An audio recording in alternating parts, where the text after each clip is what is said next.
Good morning, everybody, and welcome back to another Need for Greed, the series on my channel where we play various versions of Battle of Wits. So this is a Jeskai control variant. I can't go over everything that's possibly in the list, but the idea is kind of play counterburn. It's basically a Jeskai control list with every card multiplied by 4. There's some cards you can't do that with, though, so some variants are substituted, some cards are replaced with other cards, and at the end of the day, it's still Jeskai control, just inconsistent. So, probably worse. But it's Battle of Wits, and people like seeing Battle of Wits content, so it's been a while since I've played it. It has no sideboard. It's all a wish board for either basically divide by 0 to go get environmental sciences, or for Karn, Great Creator, to fetch an artifact of some kind. This is a strategic choice because Moto continues to crash on my computer despite anything that I do.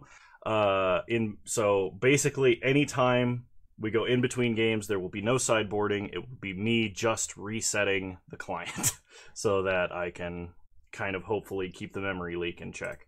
That said, the games are probably going to go long unless they're really short. So if this is a super long video, it either means that we got close to winning and lost, or we won. And if this is a super short video, it means we just lost. So, alright, I'm not going to do too much of a deck tech. The only things that I want to point out are Wishboard, basically counter burn.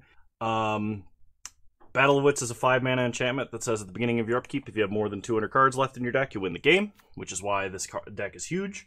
And the only other, like, Battle of Wits specific combo we have going on is Gifts Ungiven, which lets you search for 4 cards with different names, reveal 2 of them, your opponent, or reveal all of them, your opponent chooses 2 of them, those cards go to the grave and the rest into your hand.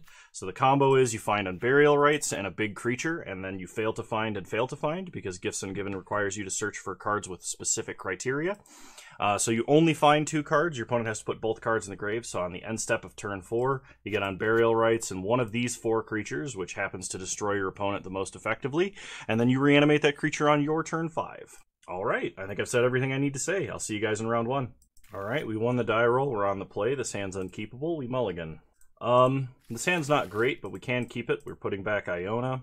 We're going to lead on Irrigated Farmland and pass the turn. I basically have to play control fast every game, which sucks because I don't have the time to make the optimum line of decisions all the time, which is unfortunate. It's what you really need to do when you're playing control deck. Okay, we draw a Lightning Helix, so we're going to shock Steam Vents, pass the turn. If my opponent does nothing this turn, I'll probably just stomp them so I can cast Bone Crusher Giant next turn. Hopefully they play something that dies to Bone Crusher Giant. Okay, untap. We draw an Arid Mesa, play an island, cast Bone Crusher, pass the turn. Well, we have Lightning Helix now. Our opponent's probably playing an Ice Fang Quaddle. That makes sense. They have no snow permanents, though, so it's not like it has Death Touch. I will probably be taking breaks in between rounds just to help my brain recover. Opponent is ephemerating Ice Fang Quaddle so that they can draw more cards. They play a Flooded Strand. They pass. We untap. We draw a Nimble Obstructionist, which is going to be pretty good here. Play Castle Vantress. Go to combat. If they fetch with Flooded Strand, we're going to cycle Obstructionist to stifle that fetch land activation. Opponent does not block. They take the damage. Alright. So let's go ahead and stifle that fetch land. Because if they're a controlling deck, we want to limit their mana. They are going to still ephemerate. They are still going to draw a card.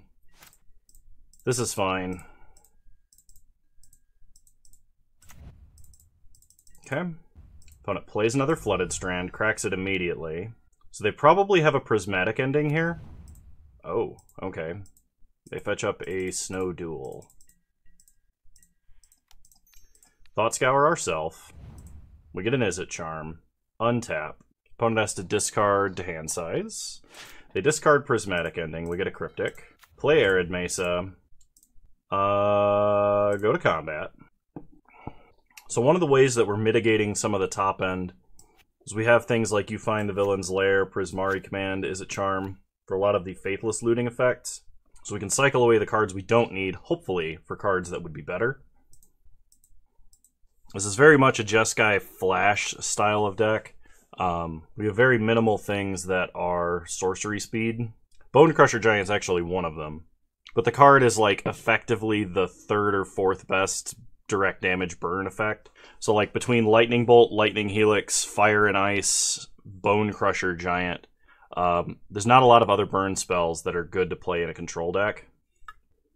Bone Crusher Giant is effectively 2 cards.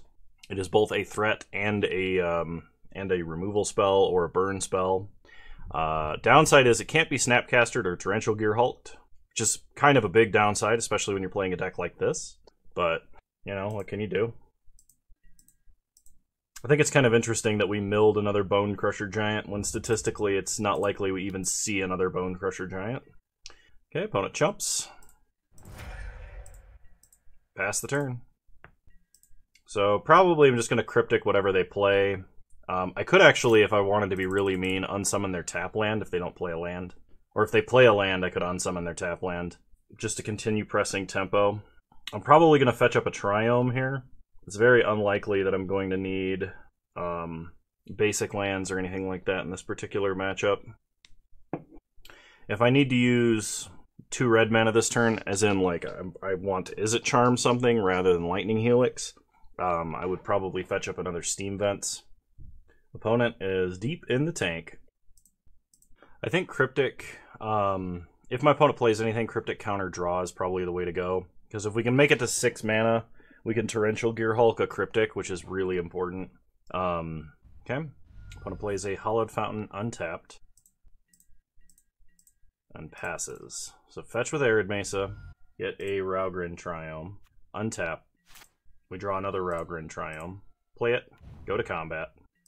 As far as Battle of Wits versions go, I think the 5-color version is probably still the strongest. Just on a random guess, but 4 mana opponent Factor Fictions. Does this matter? I don't think this matters. Okay, you can have lands or spells. I wish that that land we drew was an untapped land, because then I could have Cryptic Is It Charm. Opponent takes lands. Opponent plays a Castle Vantress. If they have to spend like 3 mana Prismatic Vistaing or something this turn, then okay. Let's go ahead and Lightning Helix. If they target Bone Crusher Giant, they lose 2 life. Okay, opponent has a counter spell. Sure. We untap. We draw a Lightning Bolt. Go to combat. So now we have Cryptic plus Bolt, which should be plenty. Hit our opponent for 4. They have Ice Fang Quaddle. So they flash it in to draw a card. So let's Is It Charm to kill the Quaddle. They're going to Ephemerate. It's counter draw. It's going to be much easier to resolve a Lightning Bolt. So if we draw a 7th land, we can Bolt Torrential Gear Hulk Bolt, potentially. Now my opponent, if they target that Bone Crusher with anything, they just die on the spot without gaining life. We've drawn really well this game. Opponent plays a Glacial Fortress. So they basically have to have like Cryptic Tap to stay alive, or a Wrath. We draw a Mana Leak, go to combat, attack for 4. Opponent might have another Quaddle that they're looking to block with. It would just be a chump if they did. I guess it could be a Snapcaster as well. What is this? Solitude? Bolt our opponent? Solitude's a card I did not put in this deck, I'm now realizing. Not sure it would have been good, but it's probably better than some of the other stuff I'm doing. Alright, I'm going to restart the client, and I'll see you guys in game 2. I find that pretty frequently when you're playing Battle of Wits, especially a control variant. So, like, if you're playing regular control, you're trying to control the game, and you're thinking about what you can draw, and you're trying to use the best answer you have at the time, while also still accounting for, like, your opponent's next couple of plays, and trying to account for the cards that you would draw, the cards you kind of expect to draw, based on what you've already drawn and what's left in your deck. You can't do that with Battle of Wits. With Battle of Wits, you almost always have to do whatever the most powerful thing is, whatever generates the most advantage or punishes your opponent the hardest. And then you're just going to have to rely on drawing something good. There's a ton of different card choices and stuff you can make in a deck like this. Like, you could play Censor over Hieroglyphic Illumination, you could play Censor over Divide by Zero and drop Environmental Science out of the deck, out of the sideboard, and just run more artifacts for Karn. You could play the actual Wish spell that was just printed in AFR. You know, you could play Censor over Lose Focus. There's a lot of decisions you can make. And really, none of them are necessarily correct, because trying to optimize a deck with this many cards is much, much harder. Literally 4 times as many cards. It's much harder than trying to optimize a deck with 60 cards in it for sure. The problem is our opponent is running 3 mana Teferi, and while we do have some bounce spells that can answer 3 mana Teferi, the vast majority of answers in our deck are counter spells. So if we do not have a counter spell for 3 mana Teferi, we could possibly just lose. Alright, I will keep this. We have a 3 mana counter spell, but not a 2 mana counter spell. Opponent leads on Misty Rainforest, fetches. Probably is going to cast a cantrip of some kind if they're not fetching a tap land. Okay, they're fetching a tap land. We untap. We draw Snapcaster Mage. Lead on Irrigated Farmland. Pass the turn. Okay, opponent plays an island. Snow-covered island at that. We draw Prairie Stream, which is not going to come in untapped unless we have 2 or more basic lands. The only basic we can fetch right now is a basic Plains, which is not very useful. We need our blue mana. So we may not even hit our blue mana on curve for You Find the Villain's Lair. Opponent flashes in an Ice Fang Quaddle. They go to combat. They attack for 1. Sure. They play a Flooded Grove. No white mana, so that means no Teferi. Not yet, anyway. I don't want a Brazen Borrower, so we're not going to. They draw another Find the Villain's Lair. Play Windswept Heath, pass the turn. Okay. Opponent untaps. They shock a Hollowed Fountain, probably. They attack for 1. So they probably have a Factor Fiction, I imagine. Fetch with Windswept Heath. I am going to get a Hollowed Fountain, actually untapped. Okay. Probably could have flashed Brazen Borrower in there, and probably should have. Play a Clifftop Retreat, pass the turn. Not going to Wrath to kill a single 1/1.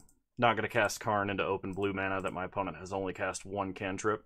Okay, opponent's going to Ephemerate. I mean, like, I think Petty Theft is probably my best bet here. Opponent's going to Mystically Dispute that. Okay. I went with Petty Theft because while my opponent could flash back in their Quaddle on their end step and get the Ephemerate on the rebound, I don't know, maybe countering the Ephemerate would have been better. My opponent has Mystical Dispute, so, or had Mystical Dispute, which I think was kind of, maybe a little bit excessive there. Okay, we draw another Karn. I think we're just going to leave up a counterspell this turn. My opponent is missing land drops after having drawn a lot of cards, so they're going to have counterspells. There's no reason for us to play into them. Okay, opponent has 8 cards in hand. They go to combat. They attack for 1. This is fine. They filter into triple green. Okay, counter Eternal Witness. If they have another Mystical Dispute, then they do. Okay, they have another Mystical Dispute. We can't pay for it. So Eternal Witness is going to buy back a Misty Rainforest. Okay. They play Misty. We draw Torrential Gearhulk. So I think this turn we're going to play Karn. Actually, is that a good idea? Karn can get us a Soul Guide Lantern. I mean, I'd prefer if I could get a Chalice of the Void, but I can actually back up a Chalice of the Void next turn. If I downtick, they can just attack and kill him, though. On a Cracks Misty Rainforest, they have a Spell Pierce. I mean, it would make sense if they did, I just wouldn't expect it. Okay, they shock. They might have another Ephemerate. Okay, so it'd have to be a Spell Pierce then. They can't Mystically Dispute Karn. He's not blue. You telling me you tried to Mystically Dispute Karn? Are you serious? Okay, well, let's go ahead and get Soul Guide Lantern. And we'll exile this Ephemerate. Pass the turn. Yeah, they can just attack and kill Karn, that's fine. Okay, they play a Castle of Antris. They go to combat, they kill Karn. I guess if they have Prismatic Ending, they can just Prismatic Ending the Soul Guide Lantern. Which would be one reason why Chalice would be bad. Okay, we untap. We draw Triome. I think the play here is to actually Verdict.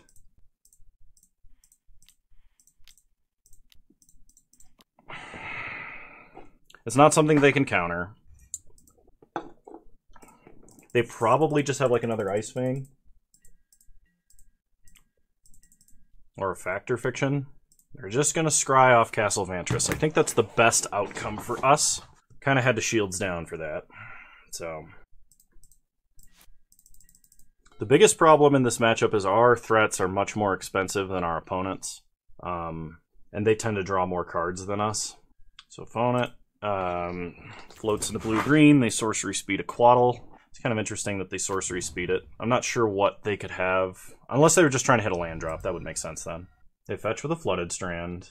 I think the biggest issue is we've not drawn any of our cheap burn. Which, of course, we're playing Battle of Wits, and in theory, we have the same percentage chance to draw burn that Jeskai Control does, but that doesn't mean anything, really. Okay. We untap. We draw Raoul. Is it Viceroy? Okay. Pass the turn. Raoul would be amazing if he would land, but there's like a 0% chance of that.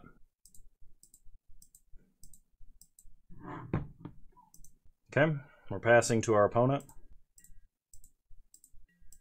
Okay, they are going to Castle Vantress to go scrying.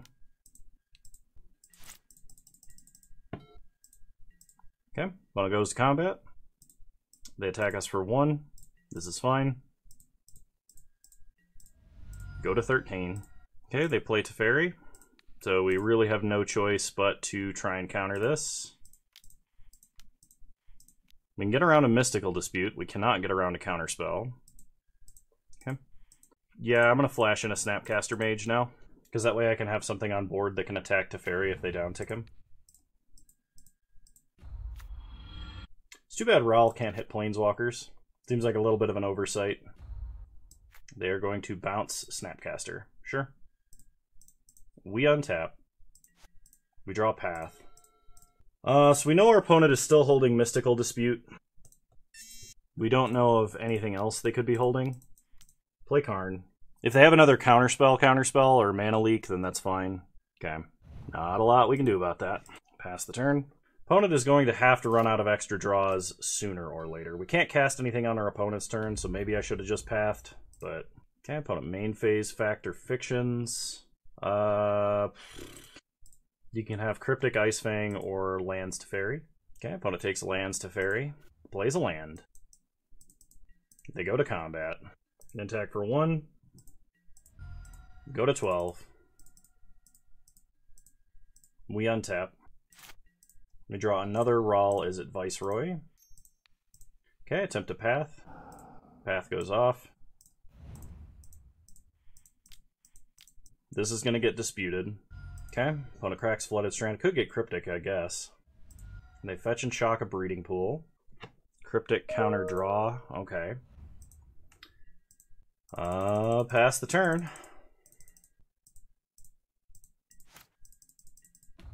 Opponent upticks Teferi to 3. They're going to play another Castle Vantress. So it looks like they're going to Prismatic Ending the Soul Guide Lantern. Okay. Exile our opponent's grave. That means no Snapcaster Counterspell, at least. As long as Teferi's on the board, though, we can't Torrential Gear Hulk anything. Should be worth noting. Play another Raoul. Opponent has another Factor Fiction. Okay, you can have Counterspell for 4 cards. Opponent takes the 4 cards. Now that means they were holding a Counterspell, which I'm pretty sure is still Mystical Dispute, but you never know. With that play, you have to take the chance, I think. Archmage's Charm. Okay. Well, not what I anticipated. Pass the turn. Opponent upticks Teferi to 4. Plays Misty. Plays Eternal Witness. Probably going to pick up Archmage's Charm. They're going to pick up Factor Fiction. Alright. And they discard Scalding Tarn. We draw Clifftop Retreat. We'll play it. Lightning Helix our opponent. Snapcaster Mage.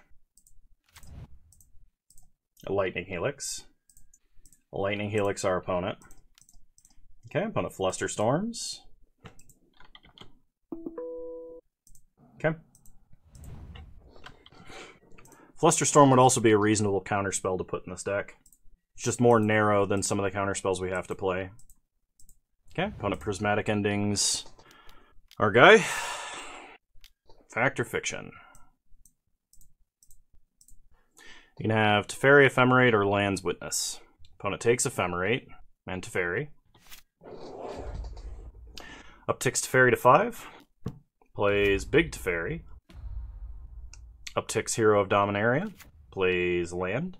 Goes to combat, attacks for 2. We go down to 13. Go to the end step. Opponent has to untap. Not sure how they're going to win game 3 with that little on the clock. We draw Steam Vents. Play Steam Vents. Pass the turn. We'll be F6ing a lot here. Opponent flashes in a Solitude.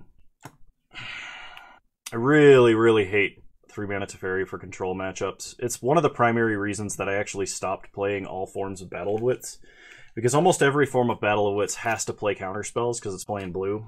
And, like, while, yes, it's true, Battle of Wits could just run Teferi, most control matchups are going to be who can resolve Teferi first.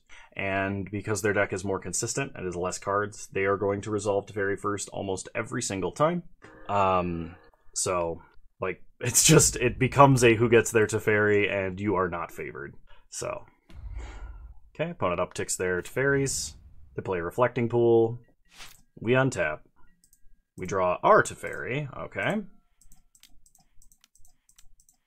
Play our Teferi. Opponent Archmage's Charm, which we knew they had, and I forgot about, even though I was supposed to know they had it.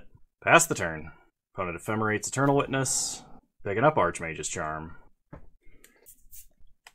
Opponent untaps Ephemerate. They do not cast it. They go to combat. They hit us for 5. We go to 3. They uptick Teferi.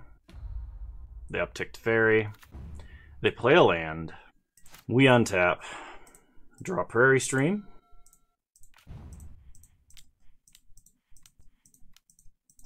Play Torrential Gearhulk. Gets countered. Okay. Pass the turn. Opponent untaps. And they kill us. Alright, I'll be restarting the client, and I'll see you guys in game 3. It's nice not having to sideboard. And we're not playing Yorion because for the most part it'd be a 7 mana 4/5. There's very few things we'd actually want to flicker because we're not playing any low drop permanents. Like, we could flicker Snapcaster, we could flicker Torrential Gearhulk, but the odds of doing so are so incredibly low that it's just basically not going to happen. So, okay, I would like to play first. Ooh, this hand is almost really good. I think we got a mulligan though. Just no second land makes that very impossible to keep. Okay, I will keep this even though we have only tap lands. I'm going to put back Electrolyze. It doesn't really matter as long as we have access to blue mana on turn 2. I think having access to Prismatic Ending is probably slightly more important than having access to fire. So I'm going to lead on Glacial Fortress, just in case I do have to start with 2 tap lands. I'm probably just going to be casting Opt, though. Pass the turn. Okay, I'm going to play Scalding Tarn. Crack Scalding Tarn. Gets a Breeding Pool. Tapped. We untap. We draw Path. Okay, that was another good reason to start on white. Although I don't really want to path my opponent's creatures, the mana advantage would be huge in this matchup. Okay, opponent plays a Flooded Strand. Stop on their end step. Opt. Island to the top. We untap. Draw Flooded Strand. Play an island. Pass the turn. I guess I technically should have played Flooded Strand there, because if I need to fetch a Triome in case I have a 4-drop. Turn off auto yields here. Okay. Didn't know if my opponent was going to fetch an untapped land and play a snake. Okay. We untap. We draw Steam Vents. Play Flooded Strand. Pass the turn.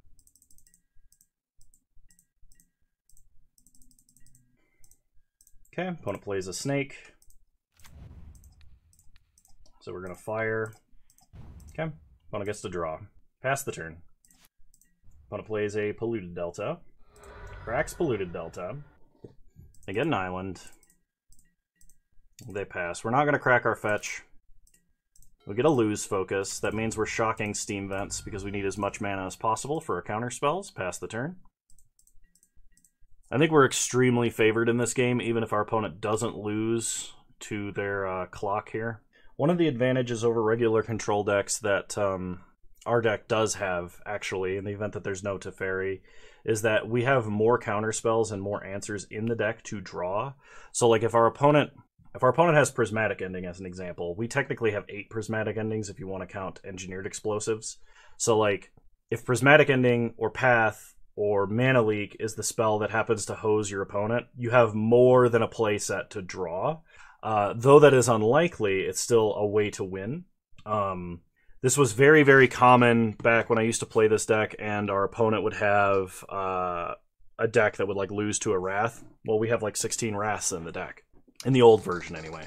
And so like it would be very common to just draw like 3 or 4 Wraths, whereas a regular Jeskai control deck might only draw 2, and then that would win you the game. I think our opponent is giving up and or typing an angry message to me.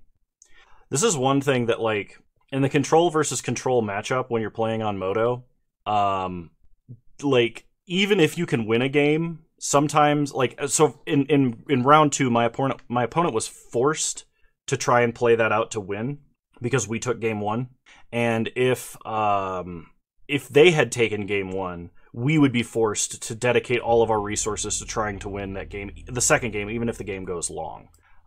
So it's unfortunate that we won on clock. I think we were still favored there as long as we drew any threat, like, within a reasonable time period. But, okay, it's not going to let me draw. So I'll see you guys in round 2 whenever I get around to recording round 2. This is obviously, I'm going to take a break in between here. So, all right, I'll see you guys in round 2 when that happens. Alrighty, welcome back to round 2, everybody. We're against a Luris deck, which probably means this isn't a hand I should keep. But we're going to keep because this is probably the most reasonable hand we're going to get.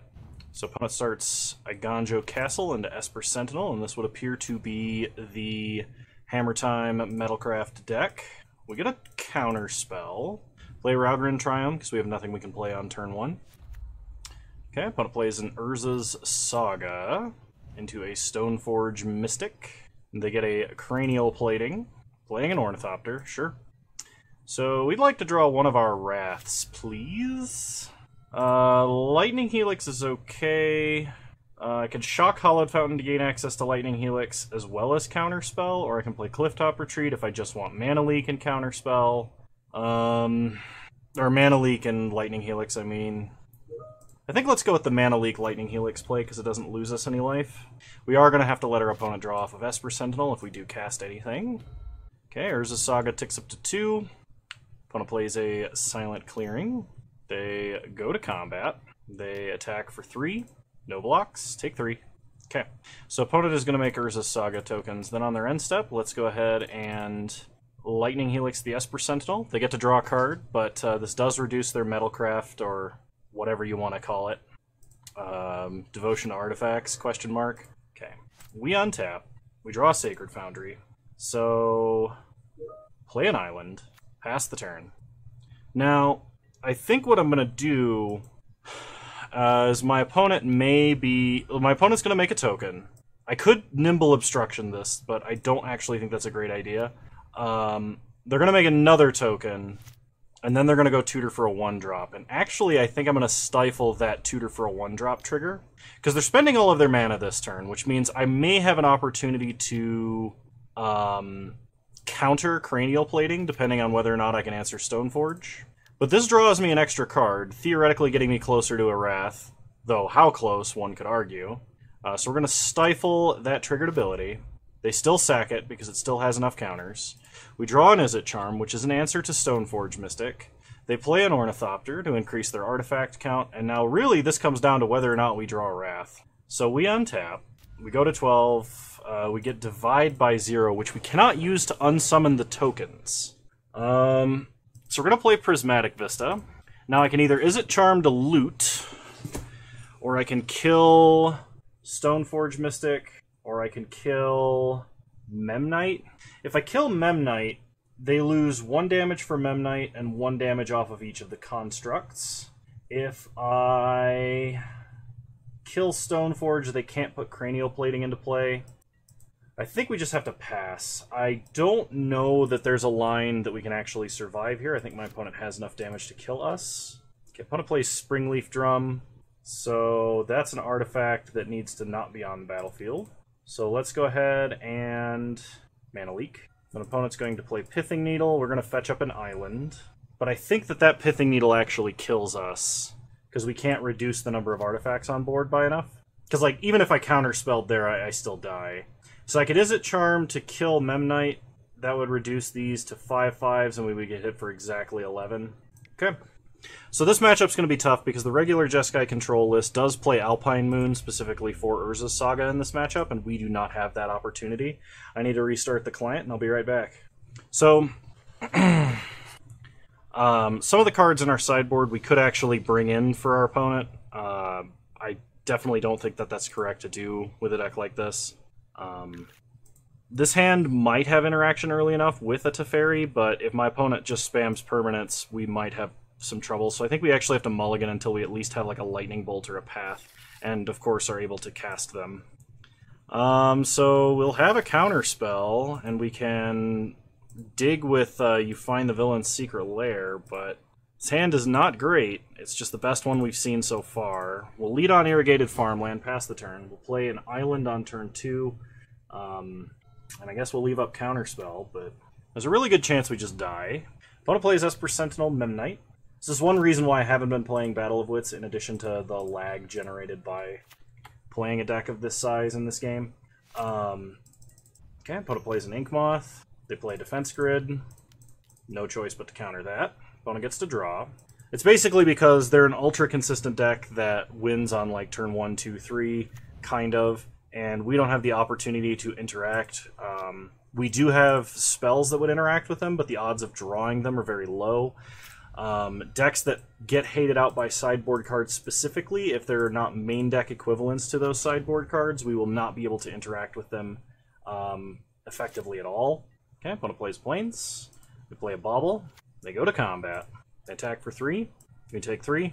Opponent puts Lurrus in their hand. Okay. I probably should have played Polluted Delta in case I did need to fetch up a Triome. I'm actually going to fetch, I think, a Mountain here. Opponent baubles us, sees what we draw. We untap. They draw. We draw Clifftop Retreat. So play Clifftop Retreat, pass the turn. If they cast Lurrus, I'm going to counter Lurrus. If they cast anything else, it's going to depend on what mana they have left over, etc. Okay, opponent plays Plains. They play a second Esper Sentinel. They go to combat. They attack for 3. We take 3, go to 11. And opponent is passing. So I think what I'm going to do is use this as a looting draw spell. I am actually going to pay for one of the Esper Sentinels because single target removal is not really going to do it here. Okay, so opponent gets to draw. Then we draw 2 and discard. It might be Commit and Polluted Delta because that lets me Bone Crusher while also leaving up Counterspell. So, kind of unfortunate, but we do need to interact, and soon. We get another Clifftop Retreat. Play Clifftop Retreat. Let's go ahead and stomp an Esper Sentinel. Okay. I will pay for one of them. Opponent gets to draw. Pass the turn. Leave up Counterspell. Opponent untaps. Opponent plays an Urza's Saga, the dreaded Urza's Saga, that we will not be able to interact with. That is a Cranial Plating. Yeah, unfortunately I have to counter Cranial Plating, which opens up for Lurrus into, like, Bauble repeatedly. So the only thing that's going to let me recover at this stage of the game, and not even that well, is a Wrath. I really, really dislike Lurrus Bauble, because decks like this that should be emptied out of their hand really fast just get, like, a free Phyrexian Arena in the late game. And, like, my option there was die immediately to Cranial Plating in the next 2 turns, or die in the next 5 turns when my opponent draws 2 cards every turn. Well, I can have everybody draw 7, but looks like I am dead, even with a blocker, so I'll see you guys in round 3.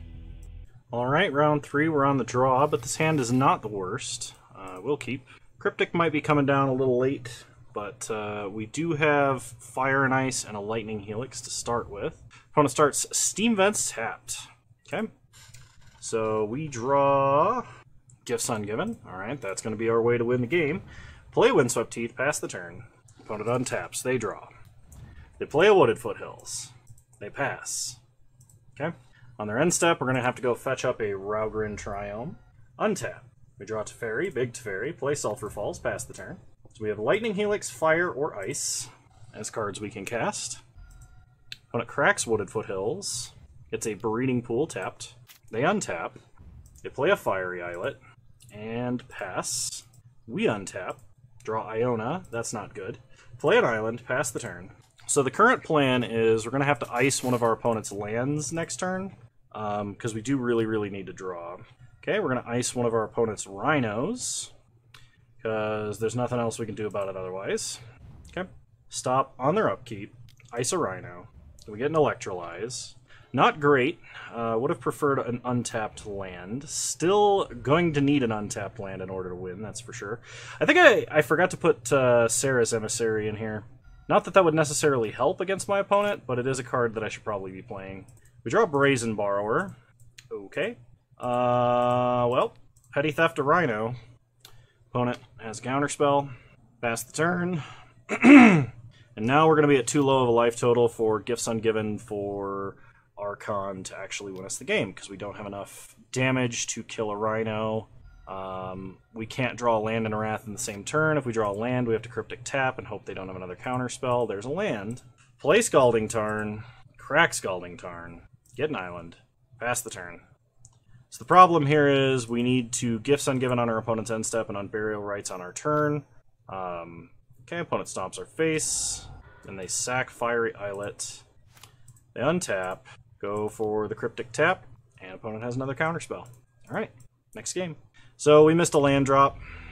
We even had a cantrip, we just didn't make it. It's going to happen every now and again. Alright, run it back. Alright, we'll play first. Well, we've got a Prismatic Ending, and a Helix and an Izzet Charm. We have no threats, but, I mean, maybe we get enough stuff going on. This is the problem with scaling stuff up into Battle of Wits, though. Prismatic Ending is a spell for which there is no duplicate. Yeah, there's kind of Engineered Explosives, but Engineered Explosives is only a destroy effect. It is not an exile. And it costs 2 more mana to play and activate for whatever X value you need than Prismatic Ending does. So it's nowhere near the same. It is this spell hitting non-land permanents and not just creatures means that there is no white card or blue card or white-blue card that is similar in Modern for this cost. And if there were, even 60-card decks I think would be playing more than 4. Prismatic Ending effects, that is. So, one card that I actually would play in this deck, if the wording on it was slightly changed, is I would play Isolate, which is a 1 white mana spell that is an instant that says exile target permanent with a mana value of 1. And if it said 1 or less, I would play it in every version of Battle of Wits because it would hit enough relevant things. There's a bunch of stuff that costs 1 that matters a lot. Problem is, when that card is dead, it's going to feel even worse than playing Doomblade against a guy who's running only black cards. And opponent suspends a Crashing Footfalls. We untap. Draw Rahl, Izzet Viceroy, play Flooded Strand, pass the turn. Okay. Crashing Footfalls ticking down. Opponent plays a Steam Vents tapped. So go and fetch a second Triome. Untap. Somehow I knew that was going to happen. Go ahead and play the third Triome, pass the turn. We have Izzet Charm, we have Lightning Helix. I don't think either one of them is going to be very good. Opponent plays a Scalding Tarn, cracks Scalding Tarn, gets an island, and plays a Shardless Agent. So they're going to cascade into Crashing Footfalls, and we are going to Izzet Charm the Crashing Footfalls, red-blue. Okay. Shardless Agent still resolves. We untap, draw Castle Vantress, play Raugrin Triome, and I'm going to Sorcery Speed Lightning Helix the Shardless Agent. Pass the turn. Crashing Footfalls ticks down to 1, and opponent passes. We untap. We draw another Castle Vantress, play Castle Vantress, play Rahl Izzet Viceroy, hope they don't have Force Negation, and they do because they never don't. Pass the turn. Opponent untaps, Crashing Footfalls, going to come off, suspend. We can answer 1 token with Prismatic Ending, but we really don't have an answer for anything else. Thankfully, unlike actual creatures with suspend, Crashing Footfalls does not create tokens with haste. We draw Clifftop Retreat, Prismatic Ending a token. Yep, opponent's got a counterspell for that too.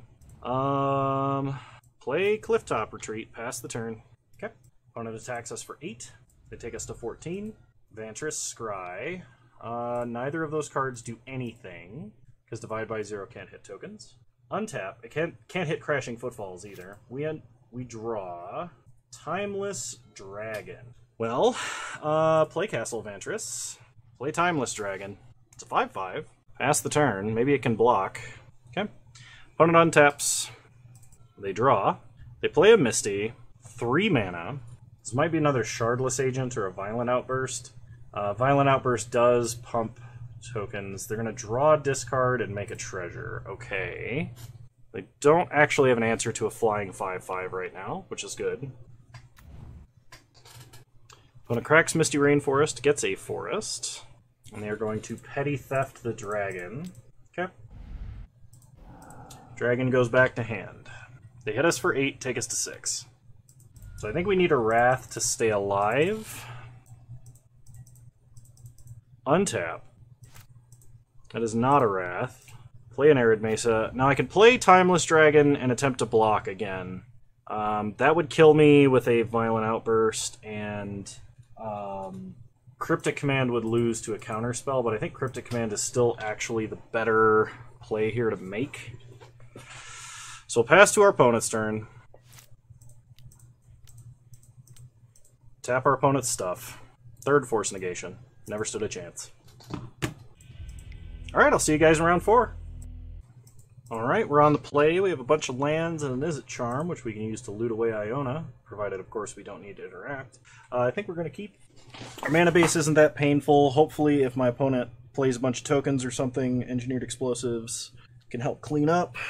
So we'll lead on Sacred Foundry, pass the turn.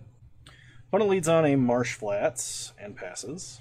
We untap and draw Irrigated Farmland, play Sulphur Falls, pass the turn. Okay, opponent fetches up a Godless Shrine tapped. They untap. They play a Verdant Catacombs and are passing. I'm going to cycle Irrigated Farmland. I don't want to use Izzet Charm just yet. We get a Cryptic. Untap. We draw a Glacial Fortress. It does mean we don't have to fetch if we don't want to. We probably should still fetch up a Triome, because we're not going to use all 3 of our mana this turn. Okay, opponent fetches with Verdant Catacombs. They go and get a Indatha Triome. Interesting. Untap, they play Stoneforge Mystic. Okay. Let them tutor up whatever they were going to tutor for. Kaldra. Then they play a Verdant Catacombs. I mean, if they've got an Ephemerate, then we might be in trouble. But that does mean we need to probably Izzet Charm to deal damage. I could loot away with Izzet Charm and then use Engineered Explosives to take out Stoneforge. That's actually probably the play. So fetch with Windswept Teeth. Get a Triome. Izzet Charm to draw and discard. Okay, Prismatic Ending also good. So we'll ditch Iona. Cryptic is strong, but I don't think it's going to be strong enough. Let's ditch Sulphur Falls. Kind of hoping to draw a 2-mana counterspell. Okay, Ral Izzet Viceroy. Play Glacial Fortress. Play Engineered Explosives. Engineered Explosives here plays around an Ephemerate. They can still blink it in response if they want to, but this should at least kill the Stoneforge Mystic. If they've got an Undying Evil, if this is just the Ephemerate deck, we could be in huge trouble. Okay, well, they don't have that. Kill Stoneforge, they untap. 3 mana, opponent plays a Kaya. Okay. Well, we're not scared of Kaya. They can exile Iona if they want. That doesn't matter. Ral also counts instants and sorceries in the exile zone as well as the grave. Come on, untapped land. Don't make me regret discarding that Sulphur Falls. Alright. I regret discarding the Sulphur Falls. Pass the turn. Well, at least we got Cryptic. Counter draw. Glacial Fortress. Excellent. Ral Zarek once again cannot hit Planeswalkers. It's worth noting. We untap. Draw Arid Mesa. Play Glacial Fortress. Play Ral Zarek. Uptick. I'm gonna land. Pass the turn.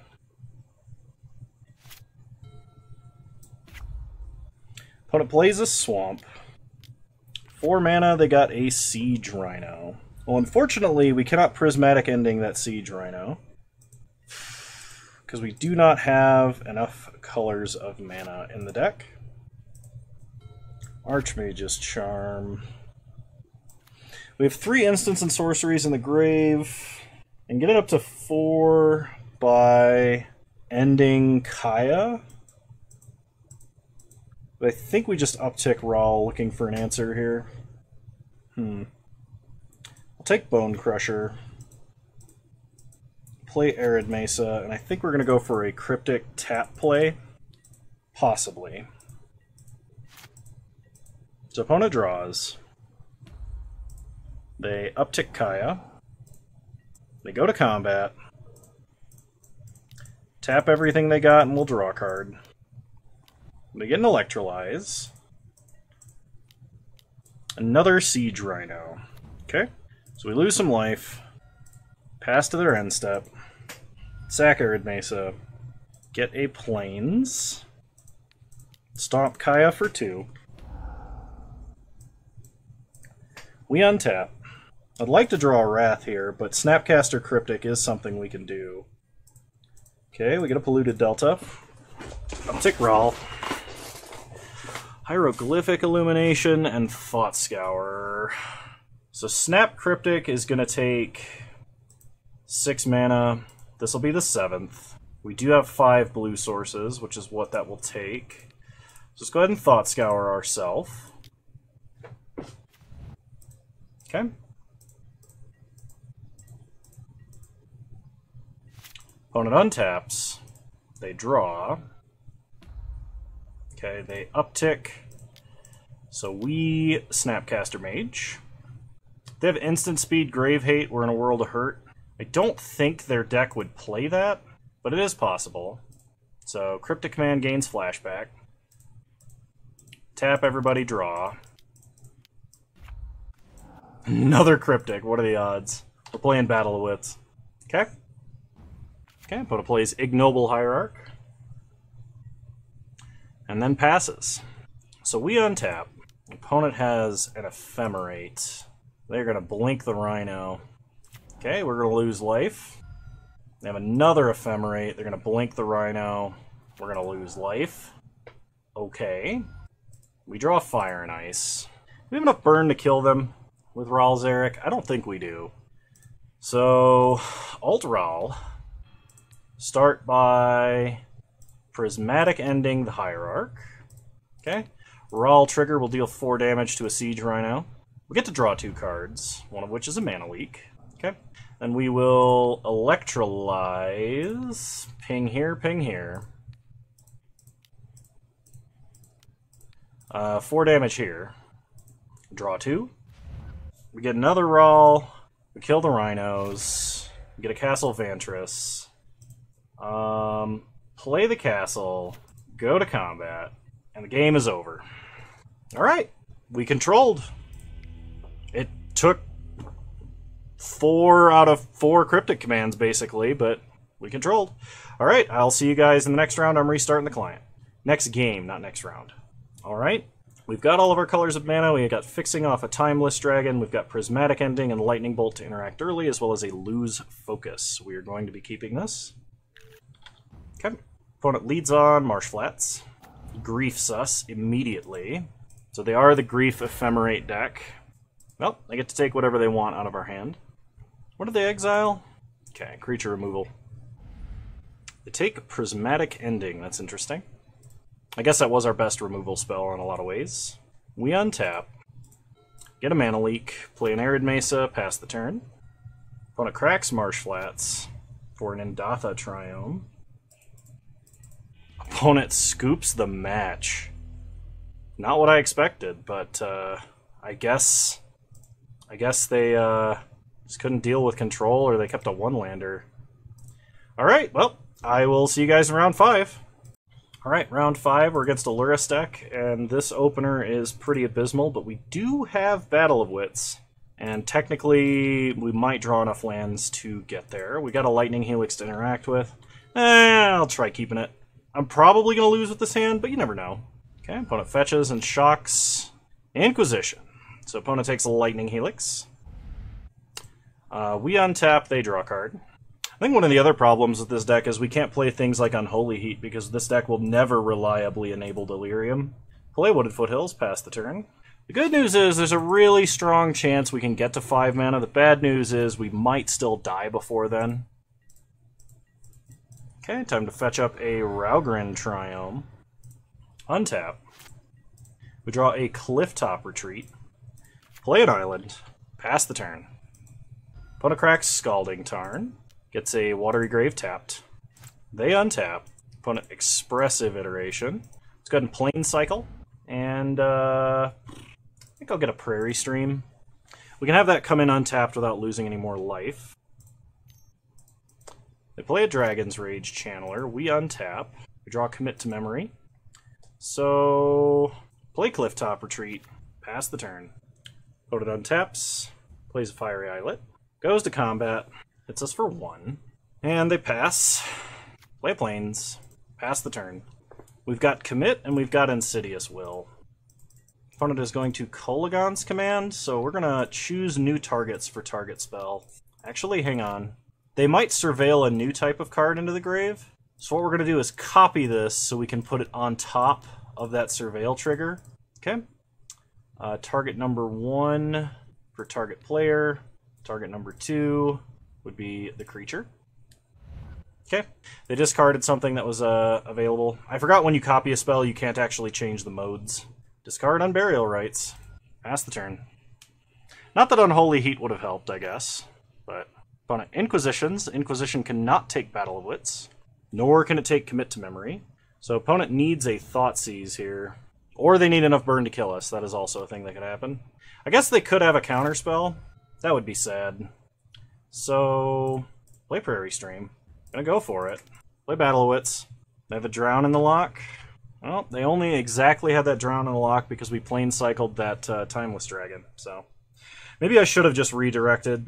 Because redirecting would have stopped me from discarding a 5th card. Sad. Oh, opponent's gonna hit us for 3. We go to 10, untap, we get a lose focus, play an island. Let's go ahead and eternalize, get a 4/4, pass the turn. Okay, they fatal push, kill the dragon.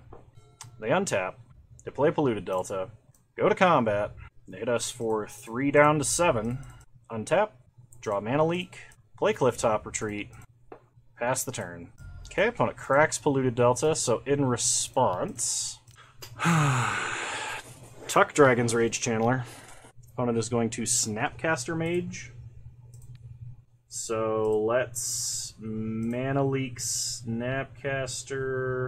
Actually, let's lose focus replicated 1 time. Mana Leak, if they had another counter spell, could matter. If they had like a Drown in the lock, they could Drown in the lock, Mana Leak, resolve Snapcaster, and then still stop us from committing. Okay. So opponent searches their library, shuffling away their Dragon's Rage Channeler. If they have a 6th land, they can put Lurrus into their hand and then play Lurrus, which would be a huge problem. Opponent cycles Fiery Islet, so that's no longer a problem, though they may have other issues. I would like to draw 7 off of memory, but draw 7ing my opponent would be a very, very bad time for us, especially if we did not have like a bunch of interaction to follow it up with. Like, there's a good chance that I could draw 7 and just have 7 lands. Oh good, Ragavan. Okay, we untap. We draw Archon of Cruelty, which if I could discard it would be amazing. Memory. Oh, we drew Battle of Wits. Shock Hollowed Fountain. Pass the turn. We'll have to Brazen Borrower on our opponent's beginning of combat to try and do something about Ragavan. Problem now is, even though we have Battle of Wits, it's not going to win fast enough. Petty Theft. Opponent Expressive Iterations again. They're looking for lands, I presume. They can Inquisition or Mana Leak, which is pretty bad. I mean, if they somehow don't have 5 damage, if they're not holding a Lightning Bolt in those 9 cards in addition to that Ragavan, then like maybe, but when it replays Ragavan, we untap. We draw Ral Izzet Viceroy, which can kill Ragavan. Play Irrigated Farmland. Play Ral. -3 to kill Ragavan. Past the turn, we've got Mana Leak and Teferi, and I guess Mana Leak and Brazen Borrower this turn. So opponent's got an Unholy Heat, because of course they do. Would rather have saved the Mana Leak to protect Teferi or Battle of Wits. So opponent plays Kroxa. This is fine. We discard Teferi, so we don't take damage. They sack Kroxa. They play a land. And now they pass. We untap. Draw Arid Mesa. Play Battle of Wits. They cannot drown that. Pass the turn. I'm not going to play this Arid Mesa. Even though that would let me Mana Leak and Brazen Borrower, I think I shouldn't. I'm probably just dead to burn. Opponent has Snapcaster Mage. I mean, they can Unholy Heat something, but I think they're just going to attack with this. We're going to Mana Leak. Okay. Because I think between Kroxa and Snapcaster, that would be lethal. To somehow hope our opponent doesn't have any more damage, and they do. Okay. So even if our opponent doesn't have a Bolt, we're dead because we have to discard a non-land card to Kroxa.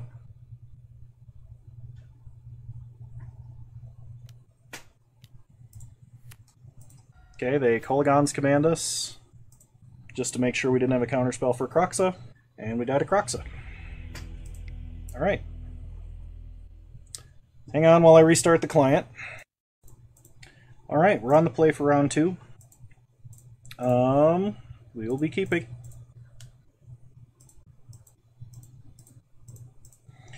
Play Prairie Stream tapped, pass the turn. We could have started on Polluted Delta to go and get Triome, which would unlock Bone Crusher Giant on turn 2. But this still lets us Prismatic Ending on turn 1 if my opponent does lead on Dragon's Rage Channeler or Ragavan. Okay. We can always just fetch up a Steam Vents as well if we want.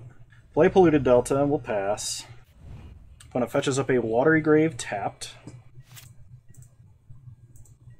Opponent plays a Blackcleave Cliffs. I think I'm going to do that. I think I'm just going to get a Steam Vents and stomp my opponent. Okay. Untap. We draw a Sacred Foundry. Play Glacial Fortress. Cast Bone Crusher. Pass the turn. They have to Fatal Push or Drown it.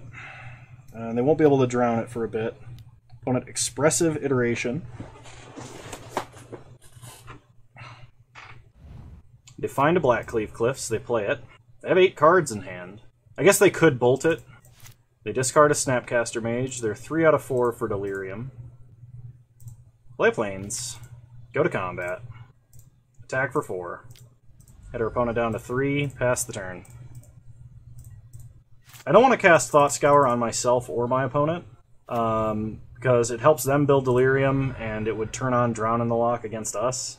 So I guess if they get Delirium already, then I'll mill them, but 4 mana Turok. That's not happening. Guess I'm comfortable Thought Scouring myself now. They're going to be tapped out and we're going to resolve a Teferi. Play Castle Vantress. Play Teferi. Teferi's probably just going to die to Unholy Heat, but, you know, what can you do? Attack for 4, hit them to 8 on their end step, untap some lands. I mean, we'll have a Cryptic and we'll have a Prismatic Ending. Okay, opponent casts another Expressive Iteration. They are trying pretty hard to build Delirium so that they have an answer in the form of Unholy Heat. Exile Polluted Delta. They play Polluted Delta. They play Dragon's Rage Channeler. And then they pass. We untap. We draw Plains. Uptick Teferi. Get a Clifftop Retreat. Play Clifftop Retreat. Prismatic Ending, Dragon's Rage Channeler. Go to combat. Hit them for 4, take them to 4. Okay.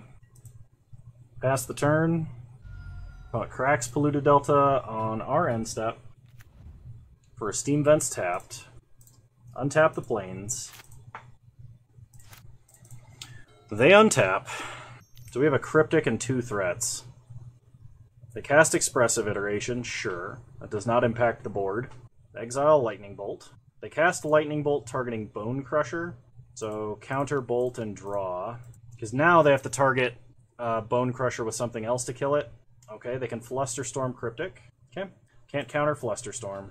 So they're at 3, they're going down to 1. We have a Teferi, but we have nothing in hand. Okay, opponent plays a tap land. On our upkeep, we're going to go ahead and scry, like this. Wooded Foothills to the bottom, Island to the bottom. Draw, Hollowed Fountain. Uptick Teferi to 7. He is now out of Unholy Heat range. Play Plains. Pass the turn. untap Clifftop Retreat and Glacial Fortress. We have a ton of burn spells that will kill our opponent. We just have to draw one of them. Okay, opponent plays a tap land. We untap. They Unholy Heat Teferi down to 1. And they're going to Kolaghan's Command to kill him. Okay, so we go Scrying. Glacial Fortress to the bottom, Helix to the top. Opponent picks up Snapcaster. Draw Lightning Helix. Play an island. Pass the turn. Lightning Helix on their upkeep. Oh, actually, I shouldn't have done that. I should have done it on my end step, because I forgot about Flusterstorm. Opponent has one anyway, but them picking up Snapcaster meant they could have Snapcastered Flusterstorm there. It was way better to have cast that on my end step than their turn. I don't know why, I just couldn't think of it. Opponent casts Kroxa. We have to dump a land, so dump a Hallowed Fountain. They sack Kroxa. Well, if they reanimate Kroxa, we get 3 looks for a burn spell. Okay. I have to ditch a Sacred Foundry. Okay. Kroxa sticks around. Castle Vantress. Come on, Lightning Bolt. Bottom. Lightning Bolt. Irrigated Farmland.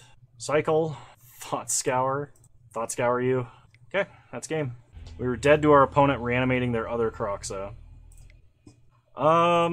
You can play Jeskai Control right now, which means you can technically play this deck if you wanted to. I'm not sure why you would, because it's just Control but worse. But if you want to say, hey, I want to play like a $5,000 deck that is also Jeskai Control but worse, you can play this one.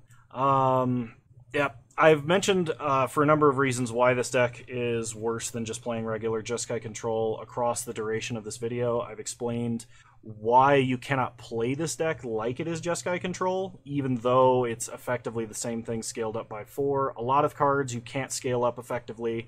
A few of the card choices are a little bit suspect, and you could probably play different ratios. You can tune this deck quite a bit, but the problem is there are not enough copies of the good cards that you can effectively scale up the list. As an example, Teferi Time Raveler is the only 3-mana Planeswalker that restricts your opponent's cast times, and effectively he's the only copy of himself you can play. Teferi Hero of Dominaria. There's slightly more playable 5-mana Planeswalkers, but you can really only play one Planeswalker that lets you leave up Counterspell mana. There's only one Archmage's Charm. There's only one Cryptic Command. And the next, best steps down are a lot worse. There's only one Lightning Bolt. And yeah, we can play Lightning Helix, we can play Bone Crusher Giant, we can play Electrolyze and Prismari Command, but a lot of those are not even close to being on the same power level. There's only one Prismatic Ending. There's kind of an Engineered Explosives as a similar card, but it does nowhere near the same thing. So, that's the problem. You used to be able to play a deck like this because the backup to Path was Oust, or the backup to Path was Condemn, and the backup to Condemn was Oust, and the backup to Oust was like Dispatch or whatever, and you could play a Metalcrafty version of this deck. The backup to Mana Leak used to be Rune Snag. The backup to Rune Snag used to be Negate or Remand. And so, those cards are approximately on the same power level. Now, yes, Rune Snag is a lot weaker than Mana Leak, especially when you're not playing Rune Snag in multiples in a single game, but it effectively does the same thing. Mana Leak and Counterspell are on completely different power levels. Because Counterspell never falls off, and Mana Leak eventually does. Even if in Modern, generally, the game doesn't go that late, it's still different. Used to be you could play Vendilion Click, and then when you wanted another 3-1 with Flash, you could play Nimble Obstructionist. And when you wanted another 3-1 with Flash, Brazen Borrower came in and displaced really both of those, because it's effectively 2 cards in one. And so there's not that many Brazen Borrower style effects. There is only one Snapcaster, and yes, we do play Torrential Gear Hulk, because Torrential Gear Hulking a Cryptic is effectively like casting Snapcaster for Cryptic, because you're still paying 6 mana, but there's only one Supreme Verdict. Day of Judgment, Wrath of God, Shatter the Sky, all of the other 4-mana Wraths are counterable, and Supreme Verdict being uncounterable is one of the things that actually makes Supreme Verdict playable. And so on and so forth. You just cannot play enough redundant effects to play this style of Battle of Wits anymore. You can play it, and let me clarify. You can play it. It will just be worse. That is all. With the printing of high-power single cards with no redundant effects, Battle of Wits has been steadily becoming more and more unplayable. There was a time where I could pretty frequently 3-2 and 4-1 with a blue-white or Jeskai or Esper Control Battle of Wits, but basically, printing Teferi killed that deck. We had it played against us a couple of times, and we had luckily already used up all our counter spells both those games, but those games would have been over a lot faster if Teferi had hit the board a lot sooner.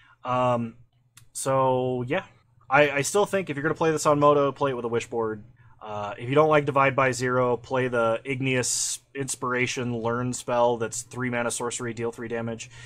If you don't want to play Karn, play Wish, play an actual Wish board. If you play green instead of playing red, your deck's probably going to be a lot worse, but you could play Glittering Wish. You could play a Glittering Wish sideboard. Wishes in Modern generally are really bad because tutors are really bad in Modern, and even though wishes tend to be a lot less, like a lot more undercosted than tutors, they're still too slow. You can't take 2 mana, 3 mana, 4 mana off in the first 5 turns of the game to go and get the card you actually need. You're better off playing a redundant copy or just the card you need in that slot. Almost guaranteed. There are some exceptions for some like omniscience-based combo lists or cards that cheat the mana system very hard, like Fires of Invention, As Foretold, things like that. You can play tutors in. You can play tutors in Coffers because Coffers generates a ton of mana and makes the cost of the tutor irrelevant. But I think I've said my piece. Battle of Wits 2021 still unplayable. Yep. I hope you guys enjoyed this content. If you did, please leave a like, drop a comment, subscribe to the channel if you're so inclined, and remember you can follow me on Twitch. Same username over there as you find me on here. I stream Wednesdays at 6 p.m. Mountain Time, 8 p.m. Eastern Standard Time. The last few have been earlier than that, so I really should be saying I stream Wednesday afternoon to evenings. Yeah, you're all wonderful human beings. Thank you so much for watching. Bye! Hey, just wanted to give a shout out to my patrons for the month of August. You guys are wonderful, and I really appreciate your support. It's been helping me make a lot of good content. If you want your name to show up in this list, there's a link to my Patreon in the description down below if you want to support this channel. Thank you so much.